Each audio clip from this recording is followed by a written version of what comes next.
growth of cases in the province, and we are currently tracking to have more cases per day than we have ever had during the entire pandemic.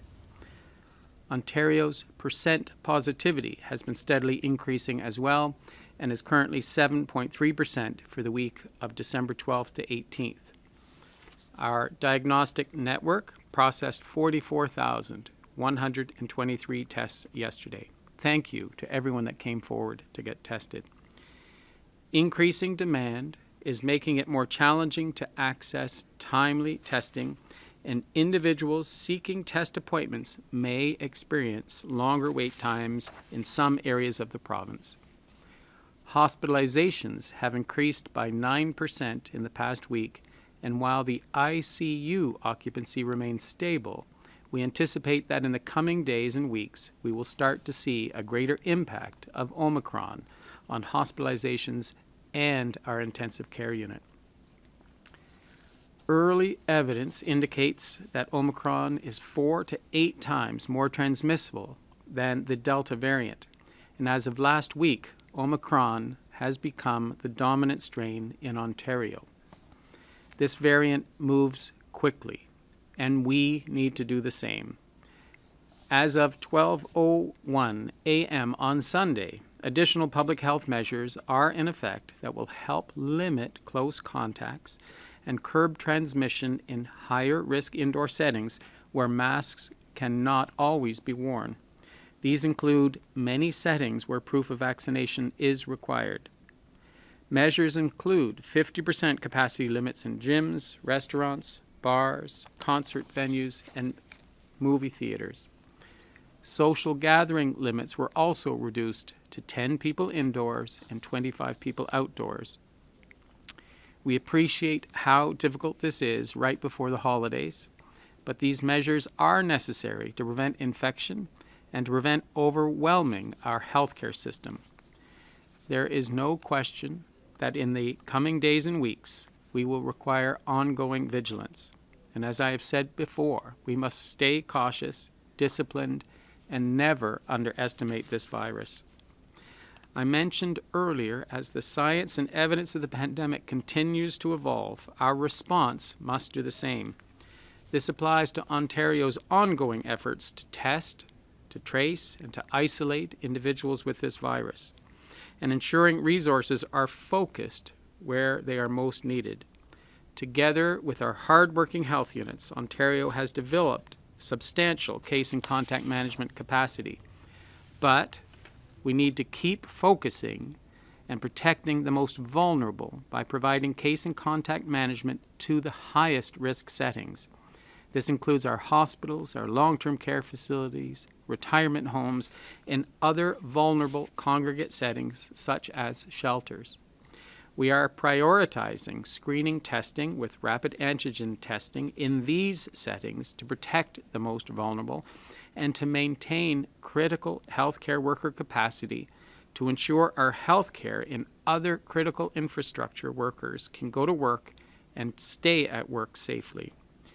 If you receive a positive COVID-19 PCR test or an antigen test, please support your local public health unit and your community by considering informing individuals you've been in close contact with and asking them to isolate as well. As cases continue to rise at a rapid rate, the provincial workforce will be reaching out to those who have tested positive and asking them to notify their close contacts directly. If you receive that call, please follow the isolation recommendations. Cases that are not in high-risk settings will be provided with details on testing and isolation and instructions on how to identify and inform their close contacts. Household contacts of positive cases need to stay home and isolate regardless of their vaccination status. More information can be found on ontario.ca on how to self-isolate. If you work in a high-risk setting, such as a long-term care home, a retirement home, or a hospital, and you've tested positive, please inform your employer and follow their guidance. Our efforts must be focused on getting as many people vaccinated and boosted as fast as possible in the days ahead as Omicron cases climb, and targeted case and contact management to most vulnerable settings must be done to prevent severe outcomes. Please expect that we will continue to evolve our case and contact management and testing strategy over the coming days and weeks as we respond to Omicron. Our resources must be prioritized to ensure our most vulnerable are protected and that healthcare in essential settings remain open and functioning effectively.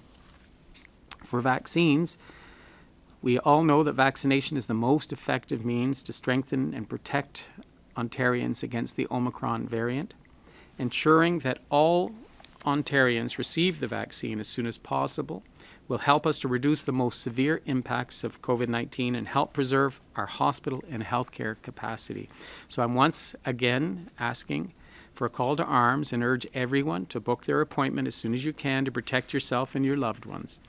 Evidence is showing us that vaccines likely provide strong protection against severe illness from Omicron, especially with a booster dose.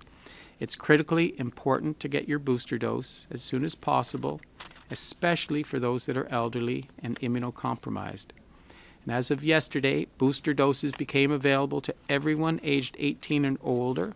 I'm pleased to see so many have embraced the opportunity to protect themselves against the Omicron variant, with more than 206,000 appointments booked yesterday through the provincial booking system alone. This is a true Team Ontario approach, and together with all of our health system partners, including public health, hospitals, local primary care, and pharmacists, we are prioritizing the administration of first, second, and booster doses as quickly as possible. The province recently doubled its vaccination capacity to get as many vaccines in arms as possible. If you remember, just a few weeks ago, we were at 30,000. Then we accelerated to 60,000 doses a day, and I'm happy to say that over 206,000 doses were administered yesterday. We're continuing to ramp up capacity over the coming days.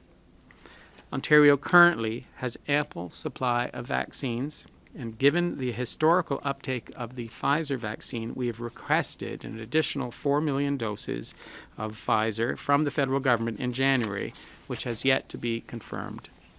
Both the Moderna and Pfizer vaccines offer strong protection against COVID-19 and its variants, and either one is recommended as a booster dose for most adults 30 years of age and older. A mixed vaccine series is safe and effective. Moderna has shown itself to be an extremely good choice when it comes to vaccination.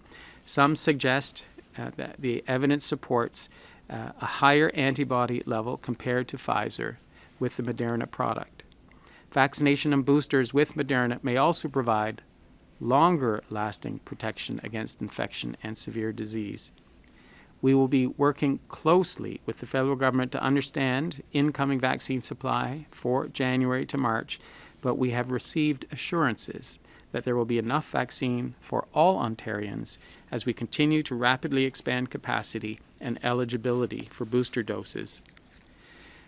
As 2021 comes to a close, I know that this is not where any of us wanted to be.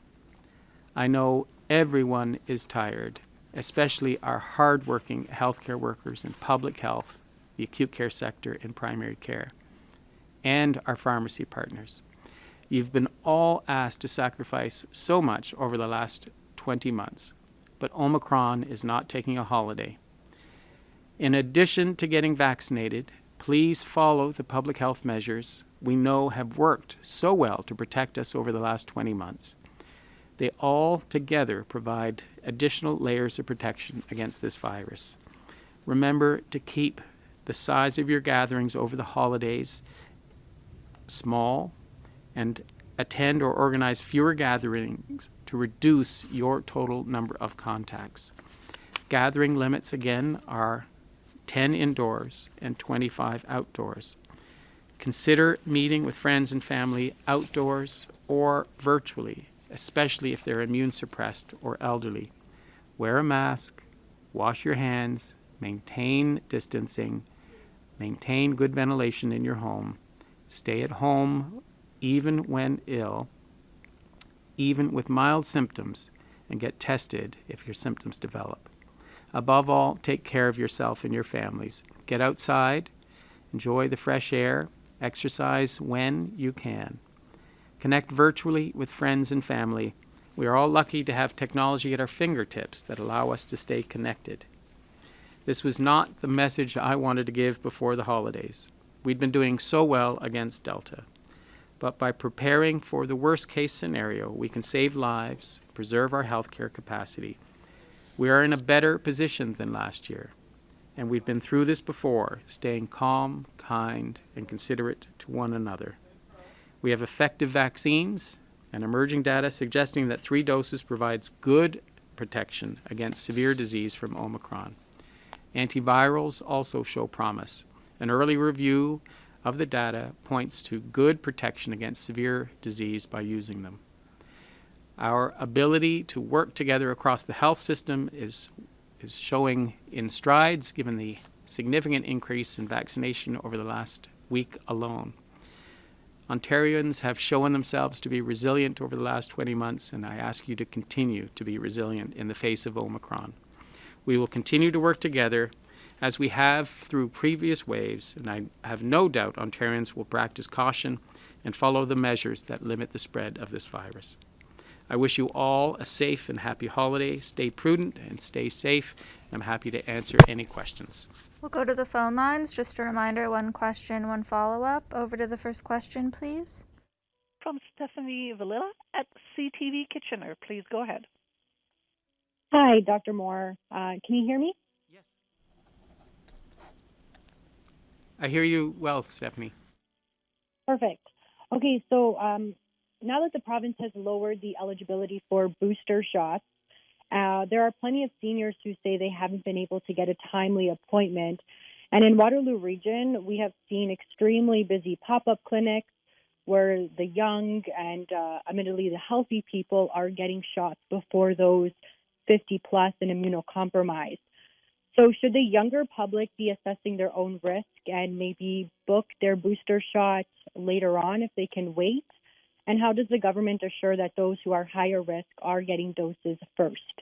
Well, I'm sorry to hear that some haven't taken advantage. We started our 3rd dose strategy in August, starting in long-term care facilities and retirement homes. That we always have made 3rd dose eligible for anyone immune suppressed since September, and then expanded age capacities for 70 and over at the population level several weeks ago. So I'm sorry some individuals didn't take advantage of it. I do believe we are looking at expanding the availability and access of vaccines for all Ontarians. It's been a remarkable increase in capacity. As I said, we went from 30,000 to 60 to 120,000, and now yesterday I can't thank all of our health system partners that are working so hard to be able to provide vaccine at 206,000 doses yesterday. I do anticipate our committed healthcare workers will continue and make sacrifices throughout the holidays to ensure anyone that wants the vaccine will get it in a timely fashion, and we're, as you've heard, ordering additional vaccine. I do want to address that if anyone's immune suppressed or at a transplant clinic, they may be able to get vaccinated through their hospital sector as well, or a specialty clinic associated with their specialist. And that is an additional means, because they are a priority for me and for our health system to get the 3rd dose and adequate protection. For those that are elderly, we are looking, if we see an ongoing interest from the 50 older group and they can't get appointments, we're looking at means by which we can increase their accessibility.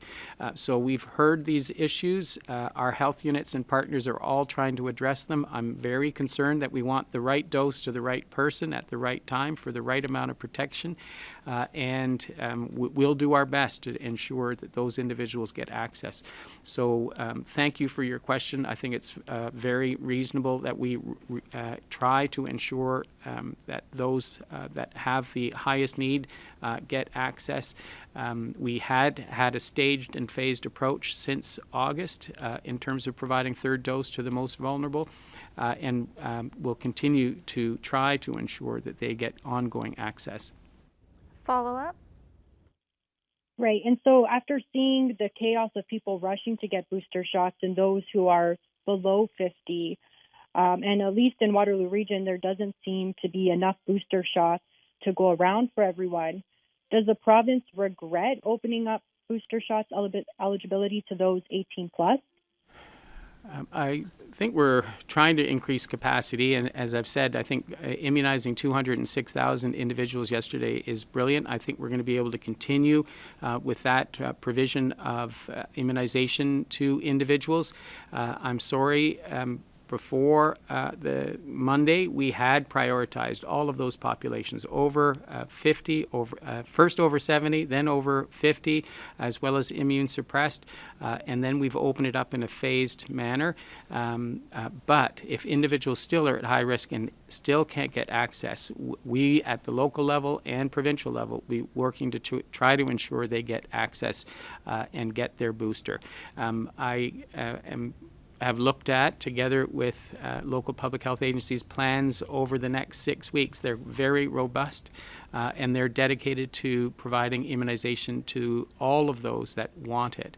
And if we can maintain this momentum of over 200,000 doses a day, that's a million additional Ontarians a week that would be provided their booster doses. And I think if you compare us to any other jurisdiction in Canada, we are ahead of all jurisdictions. Another important fact and achievement by our local public health agencies and partners has been 50% of over 70s in our province already have their booster doses, their third doses, which again is a tribute to all of the hard work and everyone that's come forward to get vaccinated. I absolutely would love to see more elderly and members of our community, 50 and above, get vaccinated, and we'll try as hard as we can to increase the availability of appointments. Next question. From Anthony Fury at the Post Media. Please go ahead. Hi, Dr. Moore. You were reiterating various isolation rules and isolation instructions for close contacts, although the other week you did talk about bringing in test to stay for healthcare workers, for nurses, based on the idea that we just can't have that number of people sidelined, at least when it comes to close contact. We recently ran a story quoting individuals like Dr. Peter Giurney, Dr. Isaac Bogosh, who were saying, look, we can't keep doing all this isolating of close contacts because it could grind society to a halt, whether it's healthcare workers, police officers, other essential workers. It's something that can be rolled out at schools in terms of test to stay. Can you talk to us a bit more about that, about the concerns about the isolating of close contacts, just putting too many people on the sidelines, and how that can be mitigated? Oh, thank you, Andrew. You're reading between the lines of my announcement today. We are actively reviewing how we do case and contact management at an individual level, as well as to congregate settings and high-risk settings. And quite frankly, we're going to have to prioritize how we use rapid antigen tests. We're aggressively trying to purchase more internationally, nationally, locally, but if there is a limited supply, we really need to use them for high-risk contact healthcare workers, essential workers, whether there be nurses, respiratory techs, physicians, to keep them working if they've been in contact with someone with COVID. And so that would be a daily test, once-a-day test for 10 days after they've had a high-risk contact, and that's to keep them working. We would have that same strategy in play for all essential workers in congregate settings, etc.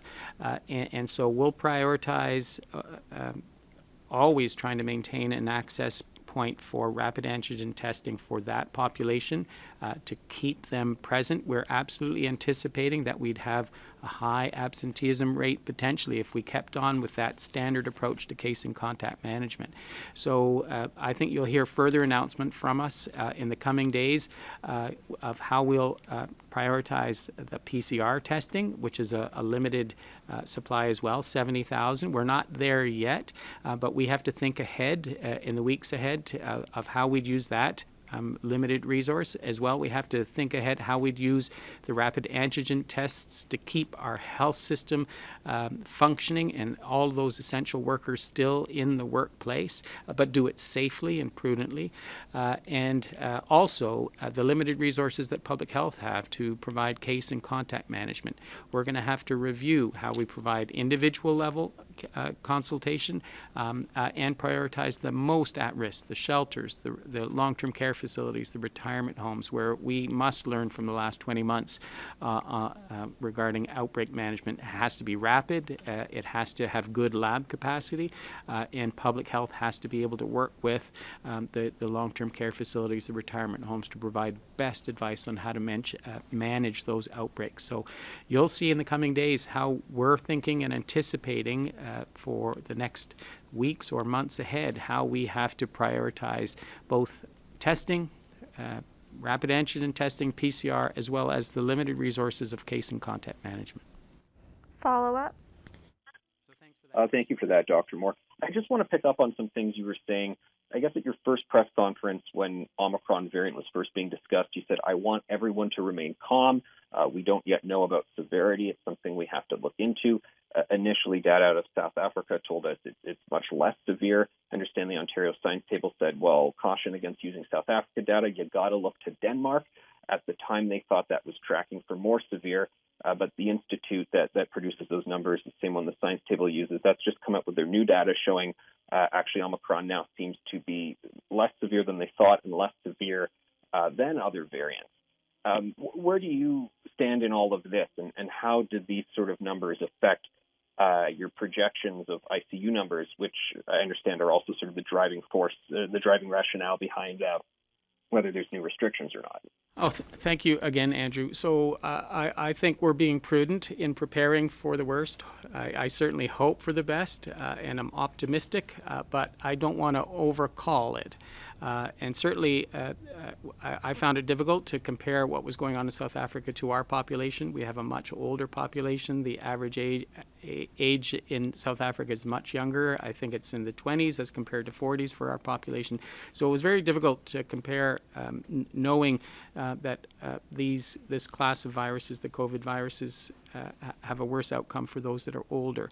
And so we are continuing to watch Denmark closely. I've been in regular contact every day with Science Table members as we look at England's data, the UK's data, as well as Denmark. I'm not seeing a significant severity signal today in terms of ICU use or hospitalization in England. We're looking at data on a regular basis. We've looked at the 4,600 Ontarians that have been confirmed to have Omicron through the S gene target failure. Only 15 were admitted to hospital, so that's 0.15% admission rate. Now, admittedly, that's in a much younger population that's gotten Omicron. They've gotten it through social activities. They're in the 20 to 30 age range, which has a low risk for adverse events associated with COVID in general.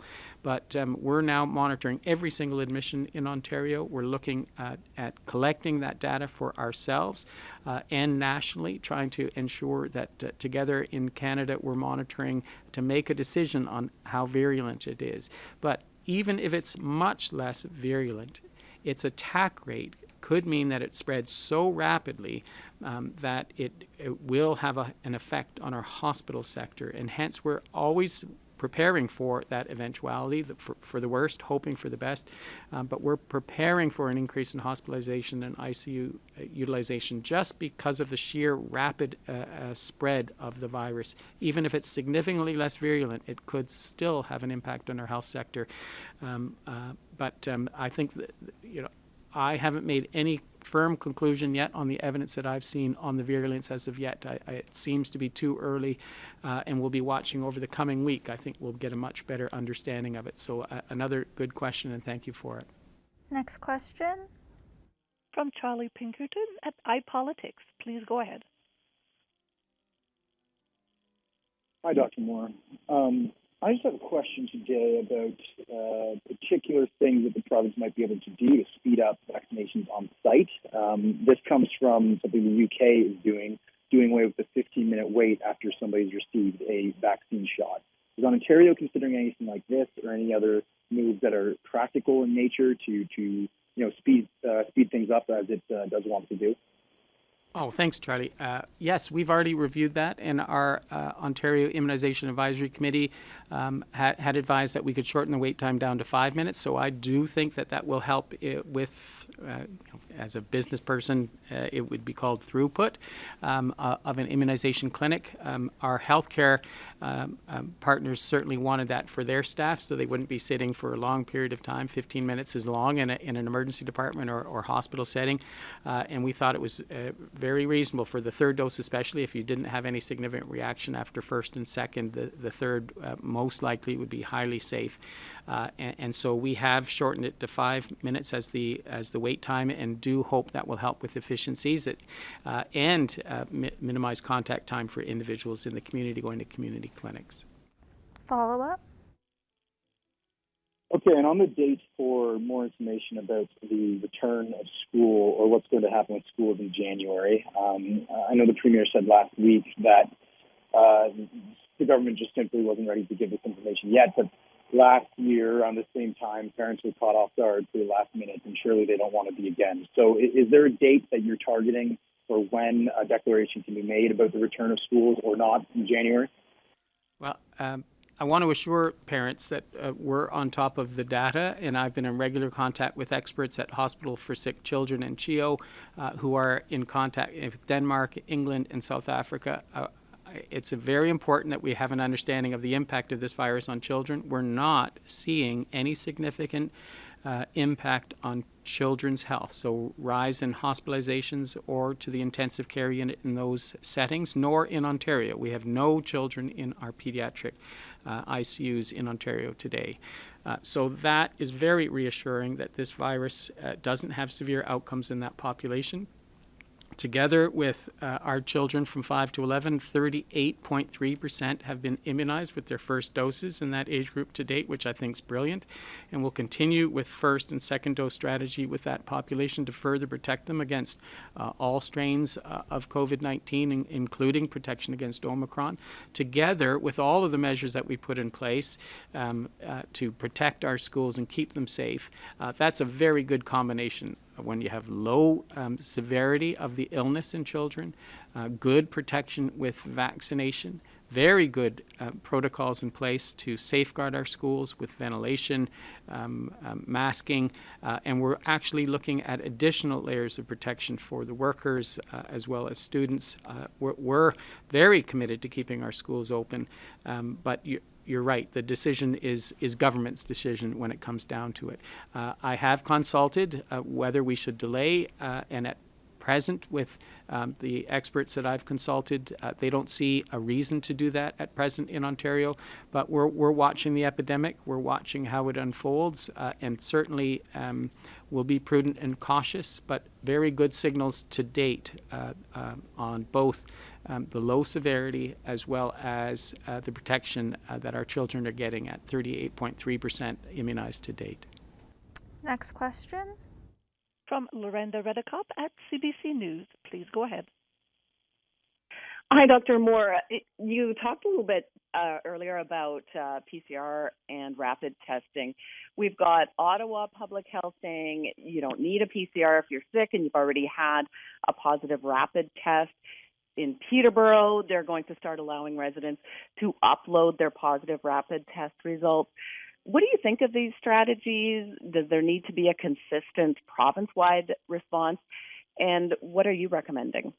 Oh, thank you so much, Loretta. So we are seeing that some areas of the province are having significant growth, and Ottawa is one of them, where I presume its vast majority is Omicron, given what we're seeing in other jurisdictions.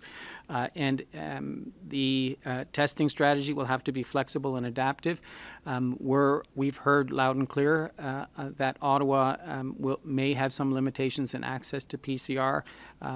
It's not consistent across the province yet in terms of that access issue. But we've heard them, and we absolutely do need some provincial consistency. So we're working on that, and hopefully, together with case and contact management, we'll have further advice to our health units in the coming days. One, or if you can give us 24, 48 hours to get further review of access. We've as you've seen, I think we had 44,000 of the 70,000 PCR tests used on a daily basis recently. So we're not at our full capacity yet, but we want to keep some of it for outbreak management and long-term care facilities, etc. So I do agree that we need a consistent approach to both the testing and the advice to the public, and that we have to anticipate that as this virus continues to double every few days, which is what it wants to do, that we may have to put some limitations on the PCR and on the RAT, and to be able to use RAT testing for a diagnostic purpose if we don't have complete PCR.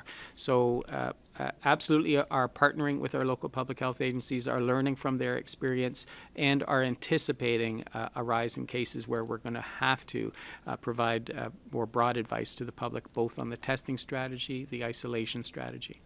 Follow-up? You said in your introduction that we're tracking to have more cases than ever, but given that situation in Ottawa, it feels like those case numbers could kind of lose their meaning that they currently have. And I know that case numbers are part of what determines whether more restrictions could be needed. And for example, in Quebec, we saw that big explosion in cases, and they did add more restrictions. So, what will you be looking at when you're giving the government advice, and what are you advising in terms of whether more restrictions could be needed at this point? So really good point. So once you start seeing we sort of plateaued at 45,000, but the positivity goes up, we know we're under testing, and so that's a clear signal that's spreading into the community, and there's ongoing transmission that we're just not detecting. So we're used to monitoring that trend when the positivity goes up. The next piece we have laser vision on is hospitalization rates, and that is trending up. And the next piece is the impact on the intensive care unit. So we're at 165 admissions as of this morning with COVID-19 as diagnosis. The vast majority of those, though, are still Delta admissions, given that they're occurring in the Southwest, which continues to be a hotspot for the Delta virus. So we're actively monitoring when all of that transitions to Omicron and trying to separate when Omicron starts having an impact on hospitalization and on admission to the intensive care unit as a signal that we are going to have to take potential extra precautions and monitor the situation very closely. Happy to stay at present that there are no Omicron admissions that we know of in the intensive care unit, and we've only had the 15 of 4,600 Omicron cases admitted to hospital, and we're trying to figure out if those are incidental admissions or Omicron was the main reason for the admission to hospital. So it's early days yet, but we'll use a combination of monitoring total cases, then percent positivity, then hospitalization, then intensive care unit, bed occupancy, and the proportion that are transitioning between Delta and Omicron to really get an understanding on the impact on the healthcare system and monitor those trends. And we've got a very good team that are monitoring this data both at a local public health agency, regionally, and then at the provincial level. Question? From Holly Mackenzie-Suter at the Canadian Press. Please go ahead. Hi, Dr. Moore. I wonder if we could get some guidance from you for, say, a person who has an active or recent COVID infection and how long they should wait before making a booster appointment and getting the booster. Yeah, NACI usually, the last time I was reading this, recommended a 30-day separation between the active infection, because that would mean their antibodies have come down, their body's no longer, their complete recovery. That is the most likely the best time immunologically to get the booster, and absolutely should be an mRNA vaccine at that time. And it doesn't matter which one, they both are very effective and interchangeable. So 30-day time frame is the typical recommendation. Follow-up?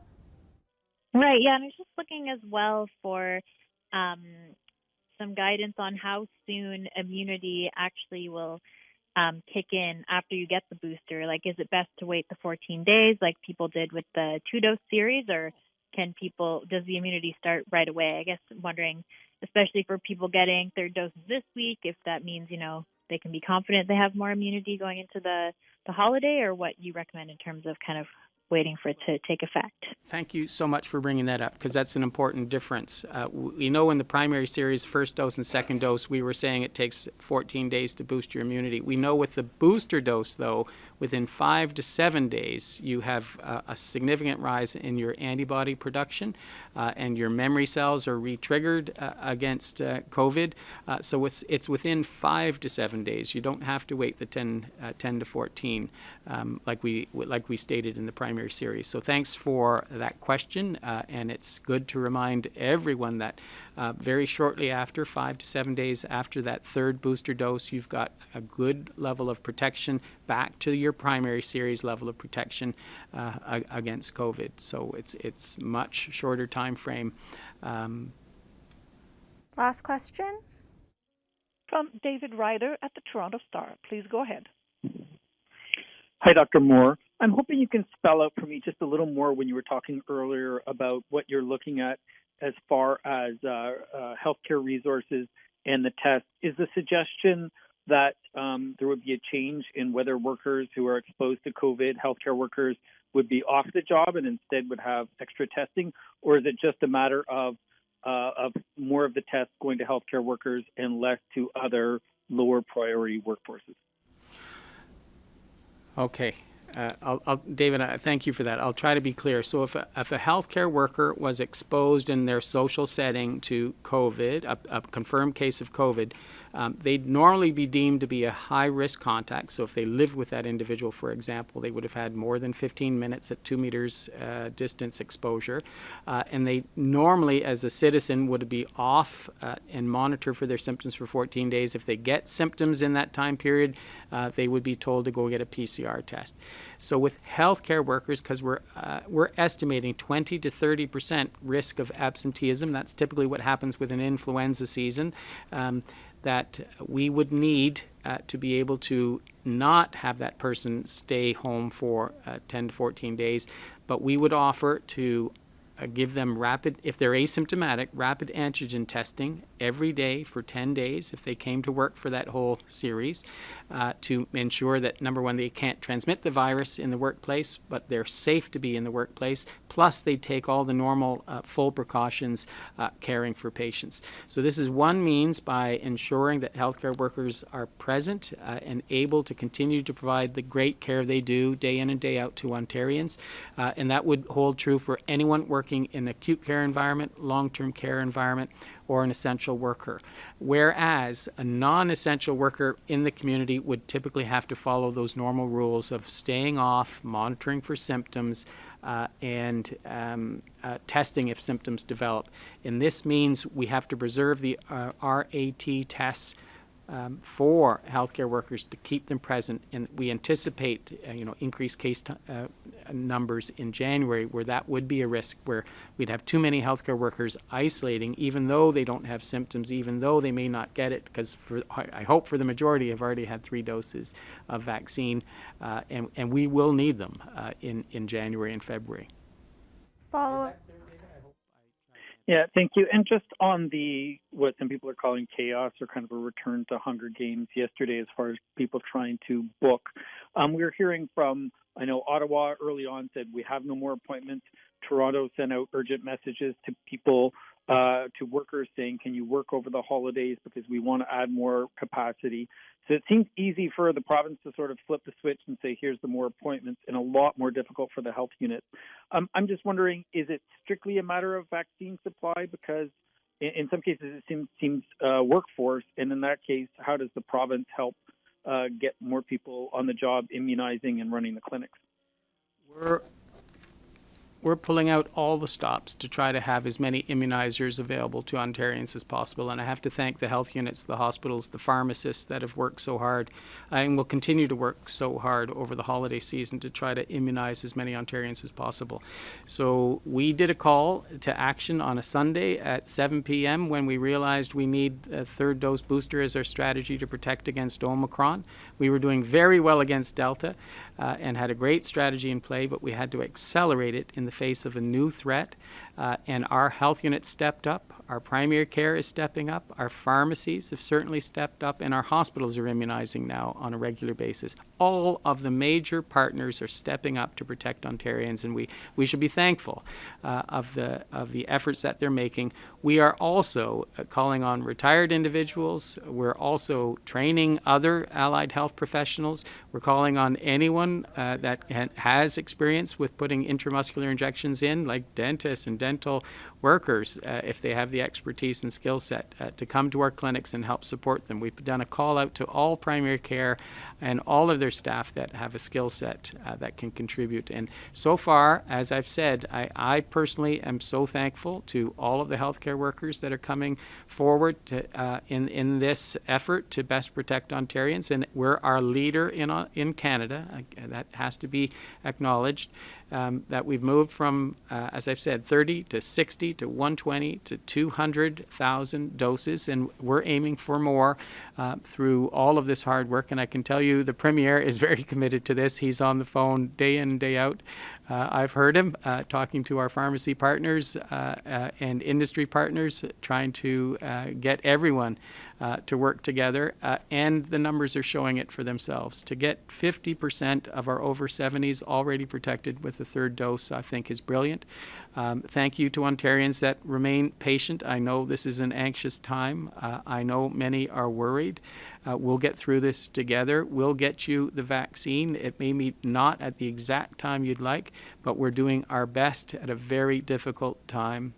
And I personally want to thank every healthcare worker that is spending their holiday time not with their family, but supporting Ontarians. Thanks, everyone.